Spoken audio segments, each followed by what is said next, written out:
غیر قوموں کے لیے جلیل میں لوگوں نے بڑا نور دیکھا۔ آج کے لیے ہماری پہلی تلاوت اشعیاء نبی کا صحیفہ، اس کا 8واں باب 23ویں آیت مقدسہ سے لے کر 9ویں باب کی 3 آیت مقدسہ تک۔ ان پہلے وقتوں میں خداوند نے زبلون کی سرزمین اور نفتالی کی سرزمین کو ذلت دی، پر آخری ایام میں وہ اردن سے پار سمندر کی راہ یعنی غیر قوموں کے جلیل کو بزرگی دے گا۔ جو قوم تاریکی میں چلتی ہے وہ بڑا نور دیکھے گی، جو موت کے سائے کے ملک میں بستے ہیں ان پر نور چمکے گا۔ تو نے فرحت کو بڑھایا، تو نے خوشی کو زیادہ کیا، وہ تیرے سامنے خوشی کرتے ہیں، ایسی خوشی جیسی فصل کاٹنے پر غنیمت بانٹنے میں ہوتی ہے، کیونکہ اس کی مشقت کے جوے کو اور کندھے کی لاٹھی کو اور اس کے سرکوب کے عصا کو تو نے ایسے توڑ ڈالا جیسے مدیان کے دن میں ہوا۔ پاک کلام کے پڑھے جانے اور سنے جانے پر خداوند کی برکت ہو۔ زبور 27 جماعتی جواب۔ خداوند میرا نور ہے اور میری نجات ہے۔ خداوند میرا نور اور میری نجات ہے، مجھے کس کا ڈر ہے؟ خداوند میری زندگی کا حصن ہے، مجھے کس کی ہیبت ہے؟ جماعتی جواب۔ خداوند میرا نور ہے اور میری نجات ہے۔ میری خداوند سے ایک ہی درخواست ہے، یہی میری التماس ہے کہ میں اپنی زندگی کے تمام ایام خداوند کے گھر میں رہوں، تاکہ میں خداوند کی دلکشی محسوس کروں اور اس کی ہیکل کو تاکتا رہوں۔ جماعتی جواب۔ خداوند میرا نور اور میری نجات ہے، مجھے یہ یقین ہے کہ میں زندوں کے ملک میں خداوند کا فیض دیکھوں گا۔ خداوند کا منتظر رہ، مضبوط ہو، تیرا دل باہمت ہو، خداوند کا منتظر رہ۔ جماعتی جواب۔ خداوند میرا نور ہے اور میری نجات ہے۔ تم میں اختلاف نہ ہو، بلکہ سب یک دل اور یک رائے ہوں۔ ہمارے لیے آج کی دوسری تلاوت مقدس پولس رسول کا پہلا خط کرنتھیوں کے نام، اس کا پہلا باب 10ویں سے 13ویں اور 17ویں آیت مقدسہ۔ اے بھائیو، میں تم سے ہمارے خداوند یسوع مسیح کے نام کی خاطر التماس کرتا ہوں کہ تم سب ایک ہی بات کہو اور تم میں اختلاف نہ ہو، بلکہ تم سب یک دل اور یک رائے ہو کر کامل طور پر ملے رہو۔ اے بھائیو، مجھے کلوہ کے لوگوں سے تمہاری بابت یوں معلوم ہوا ہے کہ تم میں جھگڑے ہوتے ہیں۔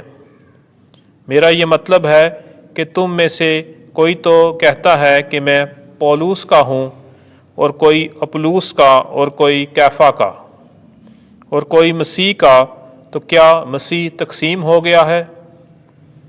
کیا پولوس تمہاری خاطر مصلوب ہوا تھا؟ یا کیا تم نے پولوس کے نام پر بپتسمہ پایا تھا؟ کیونکہ مسیح نے مجھے بپتسمہ دینے کو نہیں بلکہ انجیل سنانے کو بھیجا ہے، مگر کلام کی حکمت سے نہیں، ایسا نہ ہو کہ مسیح کی صلیب بے تاثیر ہو۔ پاک کلام کے پڑھے اور سنے جانے پر خدا کی برکت ہو۔ خداوند آپ کے ساتھ ہو۔ انجیل مقدس متی کے مطابق اے خداوند تیری تمجید ہو۔ چوتھا باب 12ویں سے 23ویں آیات۔ وہ گیا اور کفرنہوم میں جا بسا، تاکہ جو اشعیاء نبی کی معرفت کہا گیا تھا پورا ہو۔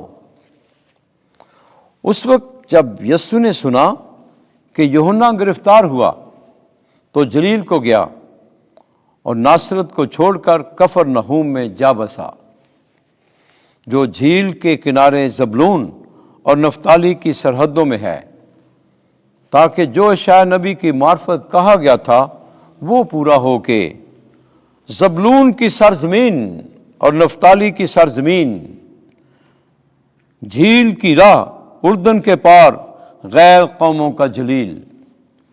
جو لوگ اندھیرے میں بیٹھے تھے انہوں نے بڑی روشنی دیکھی، اور جو موت کے ملک اور سائے میں بیٹھے تھے ان پر روشنی چمکی۔